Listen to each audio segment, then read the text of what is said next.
Assalamualaikum warahmatullahi wabarakatuh. Nama saya Muhammad Alaika Pituko. Saya dari Prodi MPI 1C ingin menjelaskan tentang konsep negara dan bagian yang penting dalam negara. Yang pertama, harus kita pahami dulu pemahaman tentang negara. Apa sih negara itu? Istilah negara itu menggunakan kata-kata asing, yaitu Staat dari bahasa Belanda dan Jerman, States dari bahasa Inggris, Etat dari bahasa Prancis, dan Lo Stato dari bahasa Italia, yang semuanya memiliki arti adalah status kedudukan, yang secara etimologis tidak ada hubungannya, memiliki pengertian negara. Barulah pada abad ke-16 kata itu dipertalikan dengan kata negara atau kesatuan wilayah yang dikuasai. Jadi awal mulanya timbul bahasa negara itu dari kelima bahasa asing tersebut yang memiliki arti kedudukan atau status. Menurut Kamus Besar Bahasa Indonesia, negara adalah organisasi di suatu wilayah yang memiliki kekuasaan tertinggi yang sah dan ditaati oleh rakyatnya. Jadi menurut Kamus Bahasa Indonesia, negara adalah suatu organisasi yang di dalam organisasi tersebut itu ada kekuasaan tertinggi yang disahkan oleh rakyat. Jadi dapat disimpulkan bahwa negara adalah kelompok sosial yang menduduki wilayah atau daerah tertentu yang diorganisasi di bawah lembaga politik dan pemerintah yang efektif. Itu kesimpulan dari negara tersebut. Nah, kemudian asal mula terbentuknya negara. Asal mula terbentuknya negara merupakan satu masalah yang tersulit dirumuskan dalam ilmu politik, disebabkan karena perihal genetika negara. Saat-saat negara yang dibentuk belum ada bukti-bukti yang meyakinkan. Karena tidak adanya bukti yang meyakinkan itu, teori tentang asal mula negara bercorak spekulatif dan abstrak, dan lebih banyak merupakan renungan-renungan dan pemikiran. Jadi karena negara itu masih tidak diketahui perihalnya, jadi ada teori tentang asal mula negara itu bercorak spekulatif dan abstrak.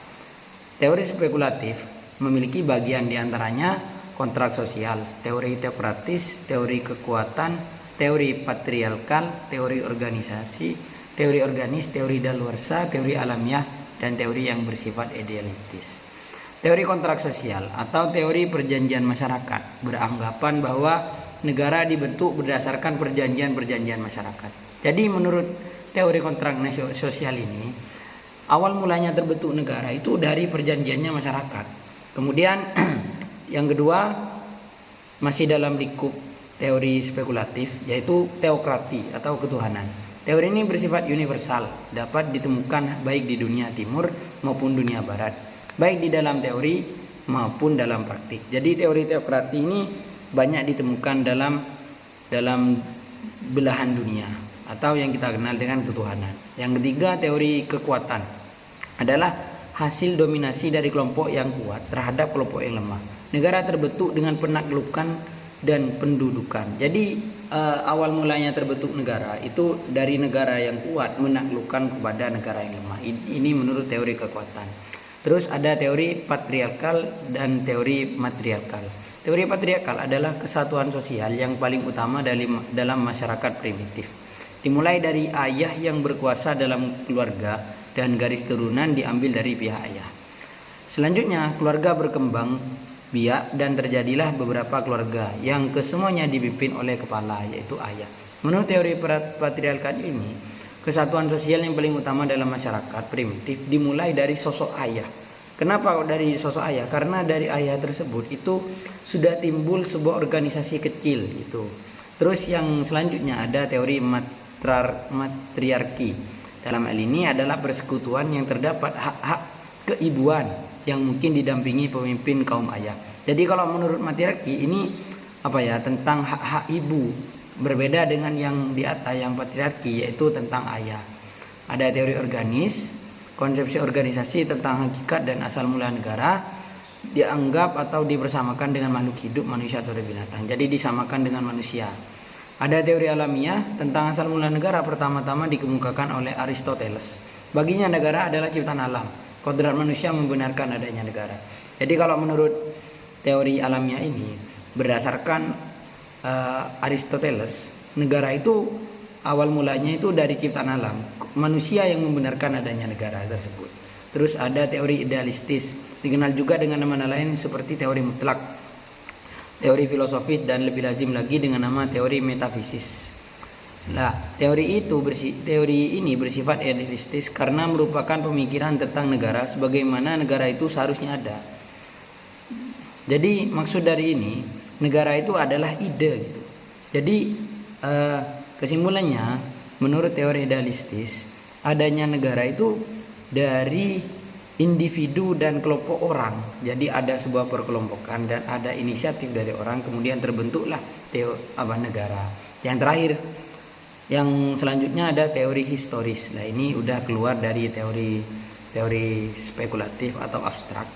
Saripati teori historis atau teori evolusionistis itu ialah bahwa lembaga sosial tidak dibuat tetapi tumbuh secara evolusioner sesuai dengan kebutuhan manusia. Jadi pertamanya negara itu tidak ada pembuatan. Jadi tumbuh dengan sendirinya, berevolusi dengan yang sesuai dengan kebutuhan manusia. Karena kenapa? Karena terpengaruh dengan tempat, waktu, dan tuntutan zaman. Terus kemudian tentang tujuan, fungsi, dan wewenang negara. Tujuan negara adalah sebagaimana yang diungkapkan oleh Abihara, mengendalikan dan mengatur gejala-gejala kekuasaan yang asosial, yakni yang bertentangan sama satu lain. Jadi dalam negara itu harus mengatur segala kerusakan kekuasaan, yakni ada suatu daerah yang bertentangan dengan daerah lain. Itu tugas dari negara. Terus tentang wewenang negara. Untuk mencapai tujuan dan fungsi tersebut, maka negara harus memiliki sifat dan wewenang dalam menjalankan fungsinya. Secara umum, sifat negara adalah mempunyai sifat memaksa, monopoli, dan sifat mencakup semua. Sifat memaksa agar peraturan undang-undangan ditaati, dan dengan demikian penertiban dalam masyarakat tercapai serta timbulnya anarki dicegah. Maka negara memiliki sifat maksa. Jadi dalam negara tersebut itu harus ada sifat memaksa, karena agar peraturan itu dapat ditaati oleh rakyatnya, jadi harus ada unsur pemaksaan. Sarana untuk itu adalah polisi, tentara, dan sebagainya. Itu adalah badan yang menjalankan tugas-tugas negara. Sifat monopoli, negara mempunyai monopoli dalam menetapkan tujuan bersama dari masyarakat. Dalam rangka ini, negara dapat menyatakan bahwa suatu aliran kepercayaan atau aliran politik tertentu dilarang hidup dan disebarluaskan. Oleh karena itu dianggap bertentangan dengan tujuan masyarakat kalau menurut sifat monopoli ini. Kemudian unsur dalam negara. Unsur dalam negara itu memiliki 3 unsur. Yang pertama adalah penduduk. Jadi dalam negara itu harus ada penduduknya, harus ada rakyatnya. Jadi siapa yang kita urus di dalam? Ya penduduk itu. Dalam negara harus ada penduduknya. Yang kedua, wilayah. Nah, jadi di setiap negara masing-masing itu memiliki wilayah-wilayah tertentu. Nah, dalam negara sendiri, wilayah ini juga sangat penting.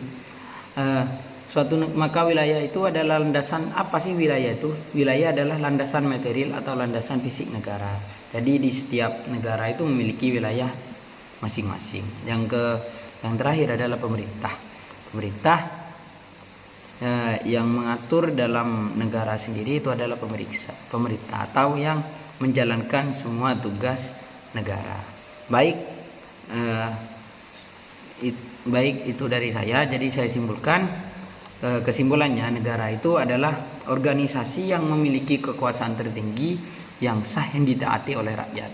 Dan tadi udah banyak tentang teori awal mulanya terbentuk negara. Yang pertama tentang teori spekulatif, dan yang kedua tentang teori historis, dan yang terakhir tentang tujuan, fungsi, dan wewenang negara.